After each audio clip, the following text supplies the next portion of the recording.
Buenas tardes. Muchas gracias a la Sociedad Española de Cardiología y al patrocinador de esta reunión, Laboratorio MSD, por su confianza, al haber depositado su confianza en mí para hacer este resumen en cardiología intervencionista. Ha habido bastantes presentaciones, pero por cuestiones de tiempo e interés voy a limitarme a 5 estudios que son los que he considerado más importantes. Si luego en la discusión sale alguna otra cosa, estaré encantado de discutirla. En primer lugar, voy a presentar el estudio STREAM, enlazando con el doctor Fácila, que ha hablado de cardiopatía isquémica. Pues voy a empezar por los estudios intervencionistas que tienen relación con la cardiopatía isquémica. Y en concreto el estudio STREAM yo creo que es posiblemente el más relevante o el que más relevancia y más repercusión va a tener sobre la práctica clínica a partir de este congreso del American College.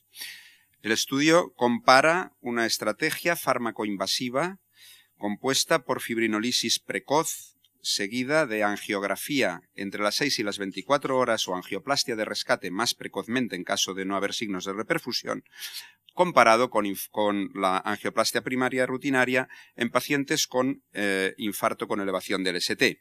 Eso sí, en una población de pacientes que se presentan tempranamente dentro de las primeras 3 horas desde el inicio de los síntomas y en los cuales no se puede garantizar una angioplastia antes de los 60 minutos del primer contacto médico.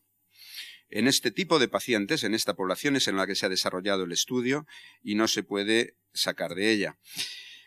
Una precisión muy importante respecto a la metodología, porque tiene una repercusión muy importante a la hora de analizar los resultados, es que cuando se llevaba reclutado el 20% de la población, se realizó una modificación del protocolo en el sentido de reducir la dosis de trombolítico, de TNK, a aquellos pacientes mayores de 75 años, porque en un análisis intermedio se había demostrado un importante ascenso de hemorragias cerebrales en ellos. Por lo tanto, el protocolo fue modificado, recuerdo, a partir del 20% de la población. Se realizaba una angioplastia de rescate en aquellos pacientes que a los 90 minutos de la trombolisis no tenían unos criterios de resolución electrocardiográfica del 50% y el endpoint primario es el clásico de estos tipos de trabajos, medido a los 30 días. Un par de puntualizaciones antes de presentarles los resultados del objetivo primario. La primera es que en el grupo de angioplastia, esta se realizó bastante precozmente. Por protocolo tenía que ser que no se pudiera garantizar antes de los 60 minutos y como ven, la diferencia entre el grupo de estrategia fármaco-invasiva y el grupo de angioplastia fue solo de 78 minutos, es decir, muy poquito más, 18 minutos más de 1 hora, lo cual seguramente en la práctica clínica sería difícil de conseguir. Otra puntualización, en el grupo de estrategia fármaco-invasiva se produjo angioplastia de rescate en el 36% de los casos. Esta diapositiva muestra los resultados del endpoint primario. Como pueden observar, la estrategia fármaco-invasiva y la angioplastia primaria obtuvieron resultados similares, sin diferencias significativas, pero incluso cuando se estudia la curva de Kaplan-Meier, los pacientes del grupo fármaco-invasivo fueron por debajo de la línea de eventos, permanentemente por debajo de los pacientes remitidos a angioplastia primaria.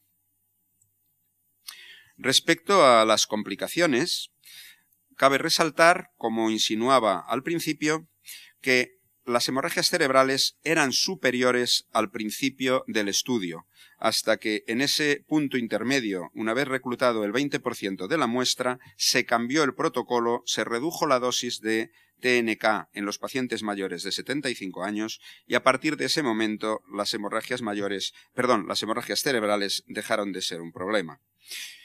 En cuanto a las hemorragias de todo tipo, hemorragias mayores fuera de las intracraneales, no hubo diferencias significativas entre ambos grupos.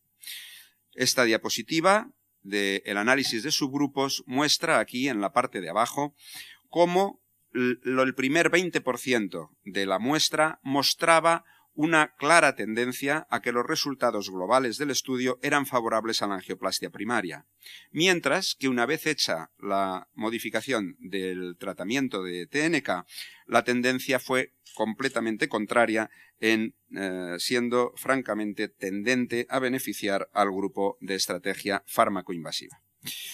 En conclusión del estudio, la estrategia fármaco-invasiva, que no hay que confundir con la angioplastia facilitada, y en este tipo de población, es perfectamente aceptable en aquellos infartos de presentación precoz, cuyo retraso para la realización de una angioplastia primaria previsiblemente sea mayor de 1 hora.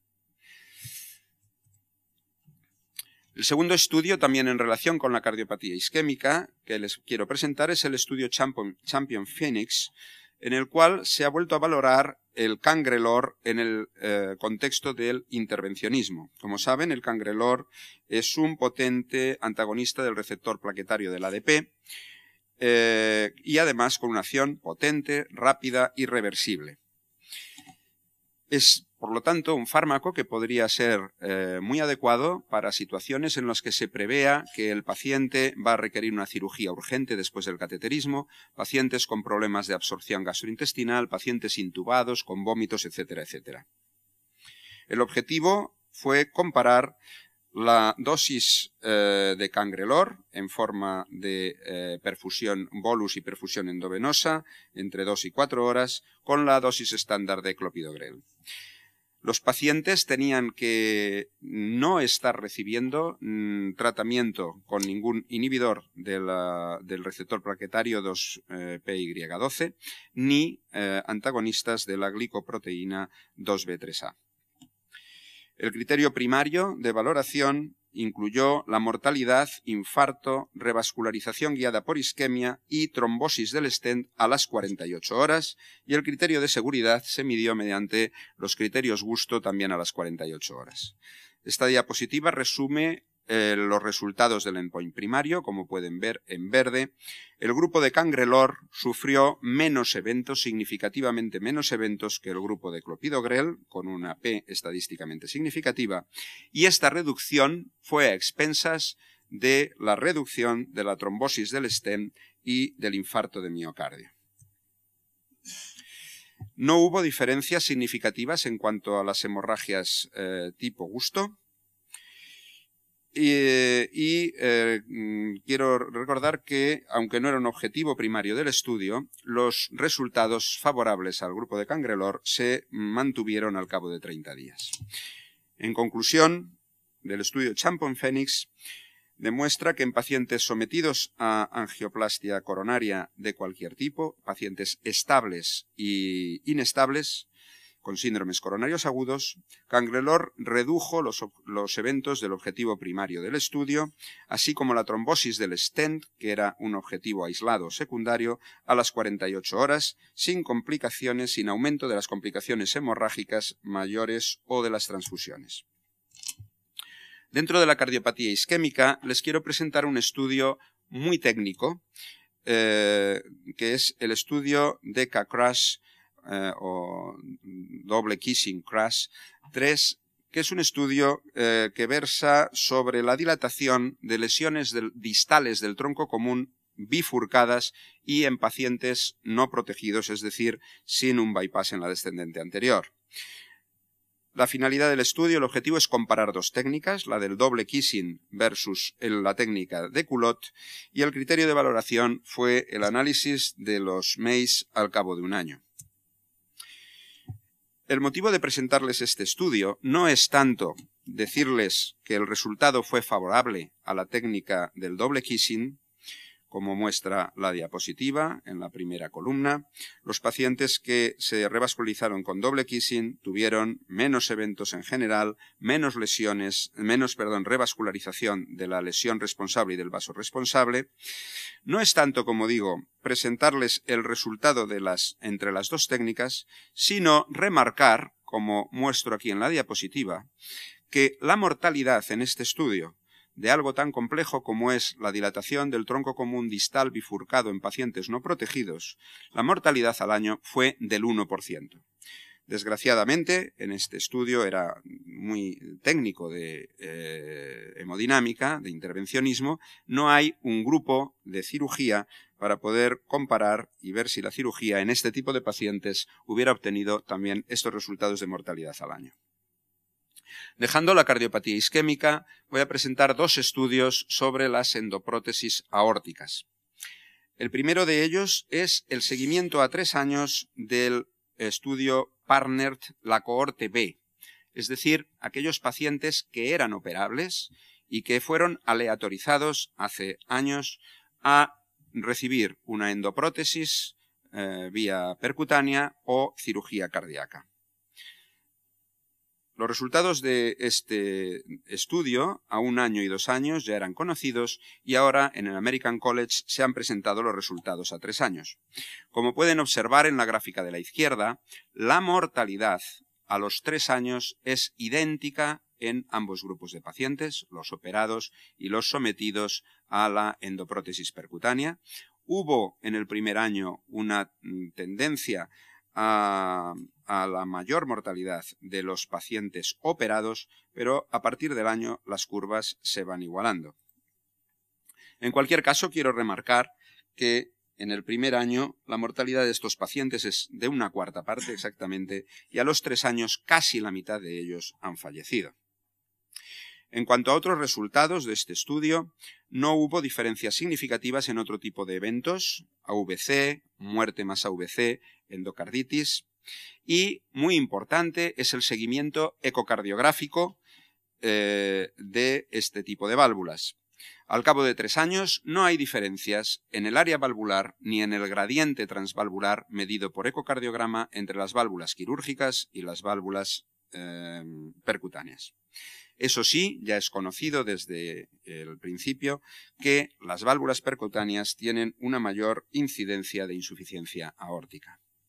En conclusión del seguimiento a 3 años del estudio PARTNER cohorte B, podemos concluir que no hay diferencias entre los pacientes con TAVI frente a los operados, ni desde el punto de vista clínico, ni el ecocardiográfico, excepción hecha de ya comentada mayor incidencia de insuficiencia aórtica. Finalmente, otro estudio en el mismo sentido, el estudio PARTNER 2. Este es un estudio nuevo que lo que hace es comparar la prótesis original, la prótesis Sapiens con la que se hicieron los estudios PARTNER originales, con una nueva prótesis a la que se ha llamado Sapiens XT. Se ha elegido una población de pacientes no operables, desechados para la cirugía, a los cuales fueron aleatorizados a la prótesis original o a la prótesis nueva Sapien XT. Esta nueva prótesis tiene menos material metálico, tiene una mejor geometría, que probablemente la debe hacer más navegable y de más fácil implantación, y lo más importante desde mi punto de vista, permite que para un mismo diámetro de anillo valvular reduce un 33% la sección del catéter. Fueron incluidos 560 pacientes y el objetivo primario de eficacia fue la mortalidad, accidente vascular cerebral invalidante o rehospitalización al año. En cuanto a los resultados de estos eventos primarios, no ha habido diferencias en el objetivo primario de eventos clínicos, pero sí ha habido diferencias significativas importantes en cuanto a aspectos técnicos. Menor tiempo de anestesia y procedimientos abortados o que requirieran reimplante de prótesis con la nueva prótesis Sapien XT. Y asimismo, esta nueva prótesis ha demostrado significativamente una disminución de las complicaciones vasculares mayores, las perforaciones y las disecciones. Un aspecto a comentar es que al comparar la prótesis PARTNER de este estudio con la del estudio original, se observa una disminución de la mortalidad y de los AVCs, lo cual probablemente esté indicando una mejor habilidad y un mayor aprendizaje de los cardiólogos intervencionistas que hacen este tipo de procedimientos. En conclusión, la nueva válvula Sapien XT mejora las condiciones técnicas de colocación y reduce las complicaciones periprocedimiento. Muchas gracias.